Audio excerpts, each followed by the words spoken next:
Chain of command comes in for a bit of criticism sometimes, with people claiming it just stagnates into a long-range desultory firefight. However, in this video, I'm going to take a close look at the command dice system, which is at the centre of the game, and hopefully this will help people break that deadlock and enjoy the game as it is intended. Some of this information may be old news to some players, but for new people it's vital that they understand a couple of key aspects of the game. So we are going to look at leaders and their role in the game, and then we'll look at the command dice results themselves. Finally, we'll look at how to maximise those command dice results by combining them with leaders. So, grab a cup of tea and we'll start. First things first, we need to understand the leaders and their role in the game, as they are crucial to understanding the dice results. There are two types of leaders, the junior leader and the senior leader. The senior leaders are then further split into two other types, that being a senior leader and a ranking senior leader. In historical terms, the junior leaders are corporals, or men of a similar rank who will command a single section or a team. These men are tied to their particular section or team and may not command men from any other unit. The senior leaders are the platoon sergeants or NCOs and the junior officers who command all of the men in the platoon. The ranking senior leader is usually a junior officer, a lieutenant or a man of a similar rank. Occasionally there may be a captain on the table, but these are very rare given the scale of chain of command.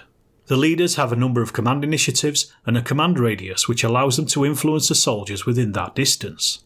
Junior leaders have a command initiative of 2 and may influence men up to 6 inches away. Senior leaders have a command initiative of 3 and a radius of 9 inches. And ranking senior leaders have a command initiative of 4 and a radius of 12 inches. So you can see, the higher the rank of the leader, the more he has influence on those around him. The rules cover all the things that the leaders can do with their command initiatives, such as activating sections or teams, reducing shock, but we're not going to look at these in detail here, as the rules cover them all adequately. But later on, we're going to look at how using the command dice allows the leaders to influence the battle using the initiatives by using some examples. So now we know about the leaders, let's turn to the command dice. At the start of the player's phase, they will roll a number of command dice.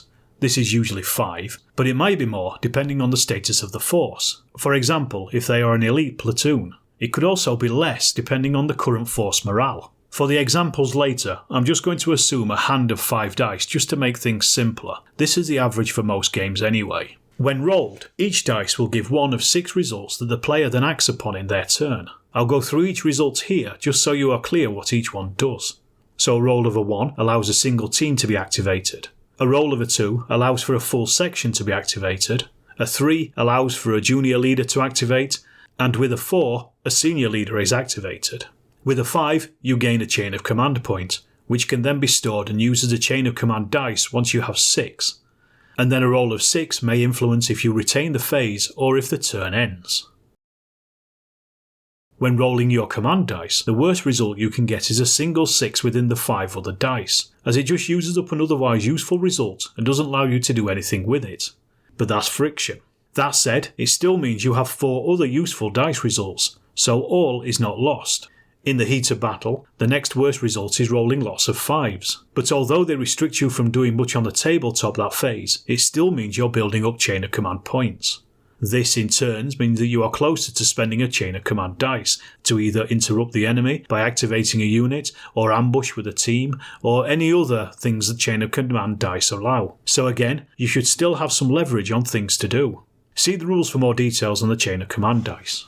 So the important dice results for this video are the 1s, the 2s, the 3s and the 4s. These are already ranked in importance in the game, with 1 being low and 4 being high. A roll of 1 or a 2 is the most basic of the command dice, because these dice will only activate a single team or a section.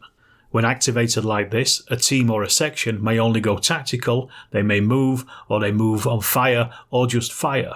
They get no bonuses beyond the act of taking cover, firing or moving, and this is the game at its most basic. If you only use your 1s and 2s to activate teams and sections, you're really missing out. It is the results of 3 and 4 when things get more interesting.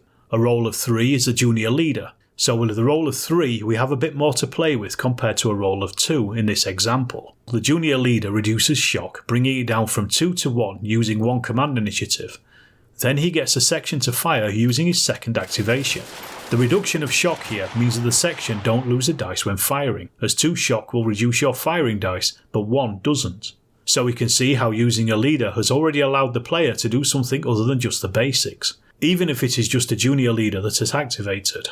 Usually, a junior leader is either attached or close to his section, so he will generally only influence those men, meaning the player is still quite restricted in what they can do. For the better bang for the buck, we need to turn to the senior leaders. Unlike the junior leaders, the senior leaders can influence all the sections and teams within the platoon. They also have a greater number of command initiatives to play with. So, for example, a single well-placed senior leader with a command initiative of 4 can activate the 3 sections around him along with a mortar team. For the result of one single dice rolling the 4, the entire platoon is activated. Obviously, there are other things he can do, like reduce shock, attach himself to a section to use the national characteristics, get a team or a section to lay down covering fire, and so on. This will eat up his command initiatives, and will be entirely dependent on the situation at hand and what is the most pressing matter, but it still means he's a very powerful chap. See the rules for details on these aspects. What a number of players forget when they first begin playing Chain of Command, and myself included, is that you can take the results of the command dice and add them together as long as the result doesn't go above 4. Looking at this result of 2 1s, 2 2s and a 6, at first glance it looks like a weak roll, and it is if the player only uses the 1s to activate teams and the 2s to activate sections. This may be many new players' first thought. However, if we add the dice together, we can bring our leaders into play instead. So we could add together the 2s and 1s to get 2 junior leaders to activate for a 3. These can then reduce shock, they could activate their sections, or even trigger national characteristics. Better yet, we could also combine the 2s into a single 4, activating a senior leader. He in turn could then activate 3 or 4 sections depending on his rank and his position on the battlefield for his command radius. So this sergeant can use his 3 command initiatives to activate the 2 sections close by him along with the mortar team, or the 3rd section. However, with the dice results we have, the player can combine the 2 2s into a 4 to activate the sergeant and then use his 3 command initiatives to activate 2 sections in the mortar. We can then combine the 2 1s into a 2 and activate the 3rd section. Alternatively, and slightly better, the player could activate the 3 sections with the sergeant and then activate the mortar team with one of the 1s, leaving another one to deploy or activate another team. So just by combining the dice results, we have more possibilities than the dice originally indicated.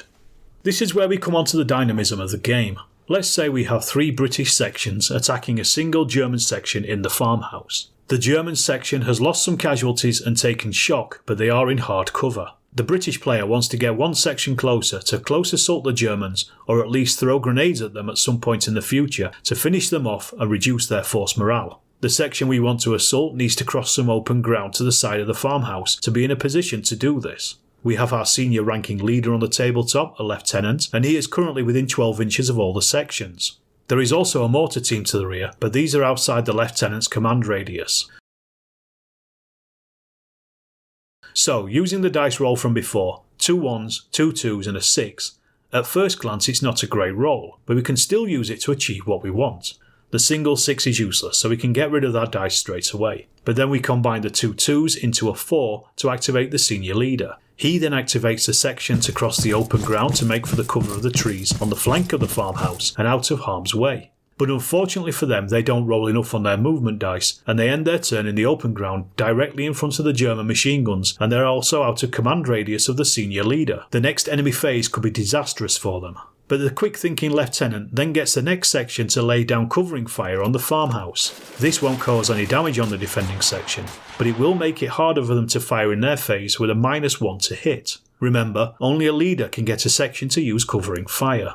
Next, he commands a 3rd section to open fire at the farmhouse. The chance of causing casualties is low, but if they can add shock, it will help the close assault they are planning in the future.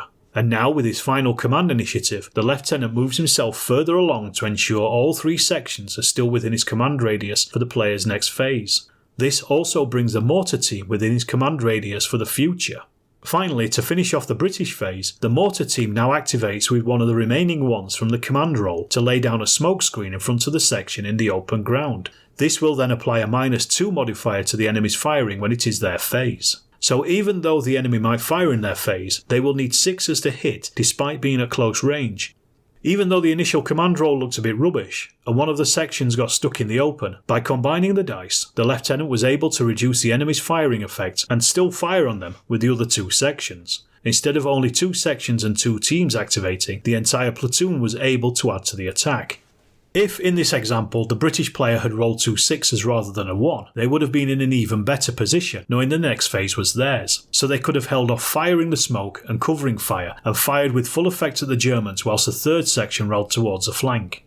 Obviously, it is difficult to predict what the dice results are going to be for the next phase, but mathematically there is a good chance that the section stuck in the open would at least get to activate and move into cover at the very least. To be activated, they would only need a single dice result of a 2 for the section, a 3 for their junior leader, a 4 for the senior leader.